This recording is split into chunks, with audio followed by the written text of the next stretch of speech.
혹시 고대의 지혜가 현대 사회의 아주 큰 골칫거리인 근손실 문제의 해결책이 될 수 있다면 어떨까요? 오늘 이 시간에는요, 오래된 전통과 최첨단 과학이 만나 이뤄낸 아주 흥미로운 발견에 대해 이야기해 보려고 합니다.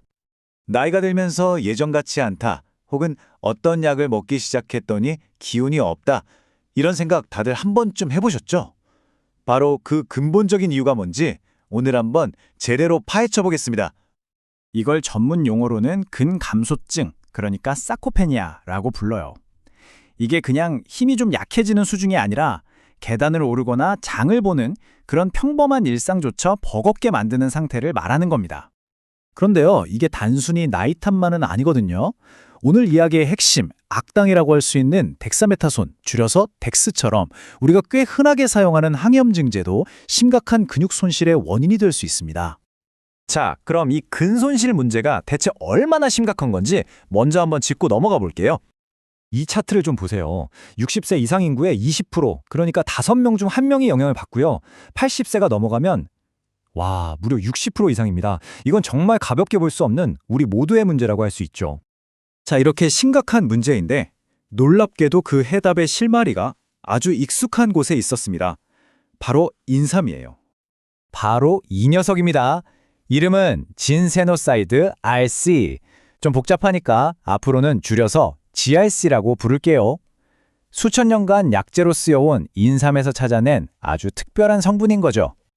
과학자들이 제일 먼저 한 일은요, 이 GRC가 아주 작은 세포 단계에서는 과연 어떤 일을 하는지 현미경으로 한번 들여다보는 거였습니다.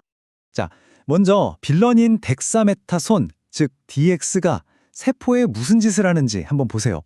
왼쪽은 멀쩡하고 건강한 근육세포인데 오른쪽은 형체를 알아볼 수가 없죠? 약물 때문에 완전히 쪼그라들고 망가져 버렸어요. 근육세포가 이렇게 직접적으로 파괴되는 겁니다. 그런데 진짜 놀라운 건 바로 이겁니다. 약물을 투여하기 전에 GRC를 먼저 살짝 처리해준 오른쪽 세포들을 보세요. 방금 본 그 처참한 모습과는 비교가 안 되죠? 거의 완벽하게 건강하고 통통한 상태를 유지하고 있어요. GRC가 강력한 방어막을 쳐준 거죠. 이게 그냥 겉모습만 지켜주는 게 아니에요. 이 그래프를 보시면 근육을 분해하라고 명령하는 나쁜 단백질들이 있거든요. 아트로지닐, 그리고 MURF1. GRC가 바로 이 녀석들의 활동을 확 줄여버린 겁니다. 그러니까 근육 파괴 스위치를 아예 원천적으로 꺼버린 셈이죠. 자, 이제 실험실 접시에서 나와서 살아있는 동물에게로 가보겠습니다. 과연 이 놀라운 효과가 실제 동물에게서도 똑같이 나타났을까요? 이게 실제 쥐의 근육 조직 단면인데요. 왼쪽이 건강한 근육, 아주 빽빽하죠? 근데 그 옆에 덱사메타손만 맞은 쥐의 근육은 텅 비어 보일 정도로 섬유 하나하나가 가늘어졌어요. 근위축이 심각하게 온 겁니다. 그리고 바로 이겁니다. 맨 오른쪽을 보세요. 덱사메타손이랑 GRC를 같이 투여했더니 와, 놀랍지 않나요? 방금 본 손상된 근육이 아니라 거의 건강한 쥐의 근육이랑 구분이 안 될 정도예요. 세포 실험 결과가 동물에서도 그대로 재현된 겁니다. 그럼 실제 힘은 어땠을까요? 덱사메타손 때문에 쥐의 악력이 40% 넘게 뚝 떨어졌는데 GRC를 같이 줬더니 보세요. 거의 정상 수준까지 완벽하게 회복됐습니다. 이건 단순히 근육 크기뿐만 아니라 실제 기능까지 되찾아졌다는 뜻이라 정말 대단한 결과예요. 힘만 돌아온 게 아니에요. 뺑뺑 도는 막대 위에서 버티는, 그러니까 균형 감각이나 지구력을 테스트해 봤더니 여기서도 GRC를 투여한 쥐들이 훨씬 더 잘 버티더라는 거죠. 좋은 소식이 계속 들려오네요. 자, 지금까지 GRC가 뭘 하는지는 확실히 봤습니다. 그럼 이제 제일 궁금한 거, 대체 어떻게? 이 질문에 대한 답을 찾아볼 차례입니다. 이걸 아주 쉽게 자물쇠와 열쇠에 비유해 볼게요. 우리 근육세포에 자물쇠가 하나 있다고 생각해 보세요. 그리고 덱사메타손이라는 약물이 바로 이 자물쇠를 여는 열쇠인 거예요. 열쇠로 문을 열면 근육이 막 파괴되기 시작하는 거죠.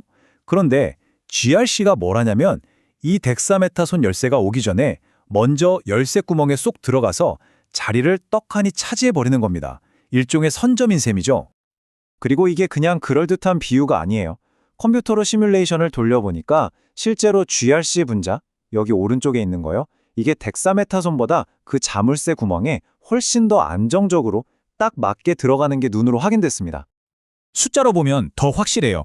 GRC의 결합력이 마이너스 9.4, 덱사메타손은 마이너스 7.4예요. 여기서 마이너스 숫자가 클수록 더 강력하게 착 달라붙는다는 뜻이거든요. 그러니까 GRC가 덱사메타손보다 훨씬 더 강력한 자석처럼 자물쇠에 붙어서 자리를 절대 뺏기지 않는다는 과학적인 증거죠. 자, 그럼 이 모든 놀라운 발견들, 이게 과연 우리에게 어떤 의미를 가질까요? 앞으로 어떤 가능성을 열어줄 수 있을지 한번 정리해 보겠습니다. 오늘 내용의 핵심 딱 3가지로 요약할게요. 첫째, GRC는 세포 수준에서부터 근육을 보호했습니다. 둘째, 동물 실험에서도 근육의 크기와 힘, 기능을 모두 지켜냈고요. 그리고 마지막으로 셋째, 그 원리는 근육을 파괴하라는 신호 자체를 물리적으로 막아버리는 거였습니다. 연구를 진행한 과학자들도 이렇게 결론을 내고 있습니다. GRBC가 근감소증이나 다른 근육 관련 질환에 대한 아주 유망한 치료 옵션이 될 수 있다는 거죠. 이건 정말 희망적인 메시지입니다. 그래서 우리는 맨 처음 던졌던 질문으로 다시 돌아오게 됩니다. 수천 년간 우리 곁에 있었던 인삼, 그 속에 숨겨진 이 작은 분자 하나가 과연 현대인의 근력을 지켜줄 새로운 열쇠가 될 수 있을까요? 이번 연구는 그 가능성이 더 이상 막연한 꿈이 아니라는 걸 우리에게 아주 강력하게 보여주고 있습니다.